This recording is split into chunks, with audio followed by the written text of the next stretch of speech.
Hey everybody, my name is SPAZ and I'm a CD junkie. On this episode of CD Junkie, I'm going to be talking about a band that I have loved for 40 years. One of my all-time favorite bands, and you probably know at least one song by them. That song would be Turning Japanese. Yes, I'm talking about the VAPORS. Now, I usually like to start these episodes out and tell you how I got into the band, and that was basically because of the jam. Now, I had yet to hear Turning Japanese. All I know is I was flipping through the records. Everybody knows by now that any band that had "the" in front of their name, I'd pick up and look. And this is before the internet, so I wasn't aware of stuff that was coming out, so I would just discover it in the bins. Well, I pick up this, the VAPORS, Nuclear Days. Clever title, but turned it over. The album was produced by Vic Coppersmith-Heaven, who produced the Jam at the time. And so, bingo, I was sold. Jazz hands. I was sold. And I had to pick it up right away. So I took it home, put the needle down. Phew, mind blown.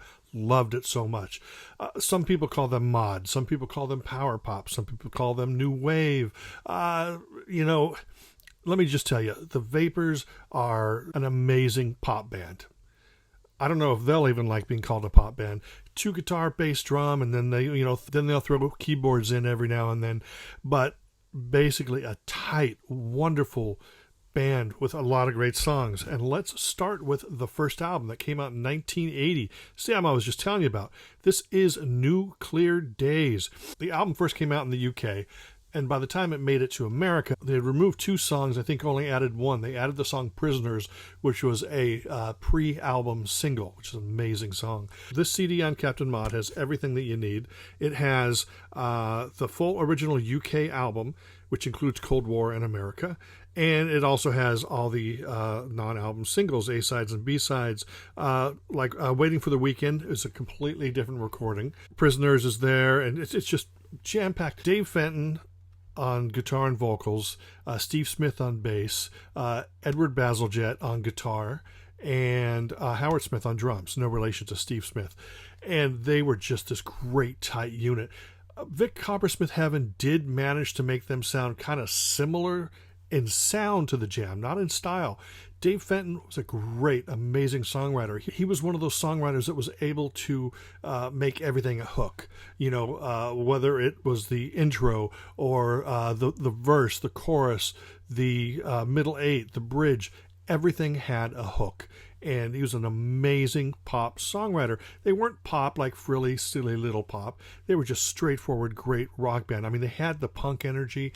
And like News at 10, the aforementioned Waiting for the Weekend, Spring Collection, so many great songs on this album. It's hard to really wrap my head around the fact that, people only know Turning Japanese. I mean, the sad thing is some people really think it's a novelty song because it's supposedly about masturbation. Guess what? It's not about masturbation.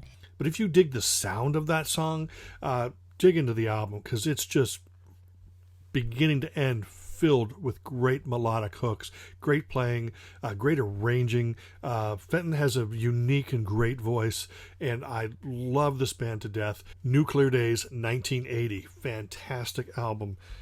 Then they follow that up in 1981 with the album Magnets. Another great album, but a different sound. They had a new producer, David Tickle, who had produced, Split Ends, Swingers, and a couple other bands.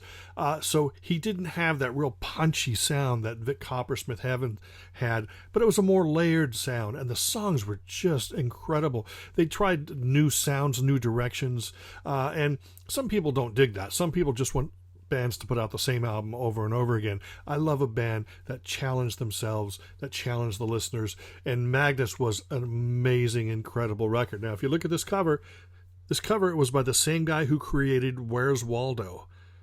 And, of course, now, seeing it, you go, okay, yeah, that makes sense. But interesting thing is somebody said somewhere down the line that Waldo was somewhere in this album cover. I don't know if that's true or not. But this is much more emotional record.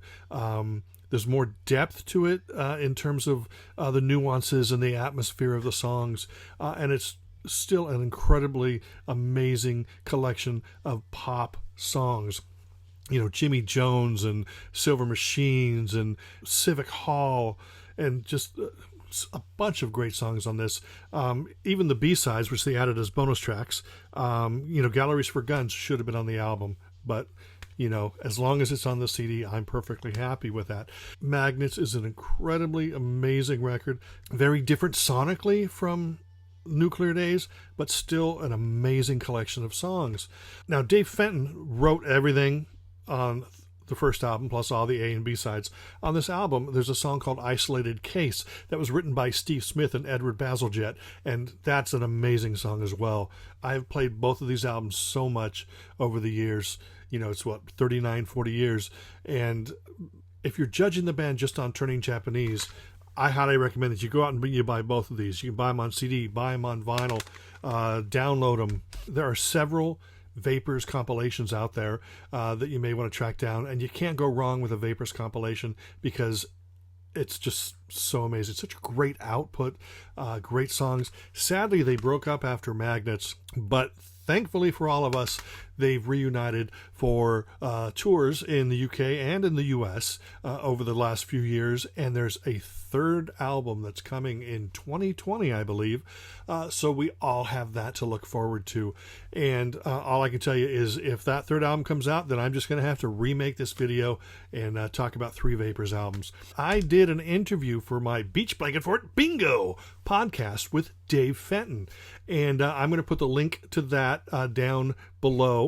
I'm also going to include below a link to an article that I wrote that talks about the 10 reasons why you should love the Vapors. So I hope you check those out as well. But anyway, that's it. I highly encourage you to track either of these albums down, track the singles down. They are an amazing band. They changed my life, and hopefully they will change yours. Anyway, that's it. My name is SPAZ, and I'm a CD junkie.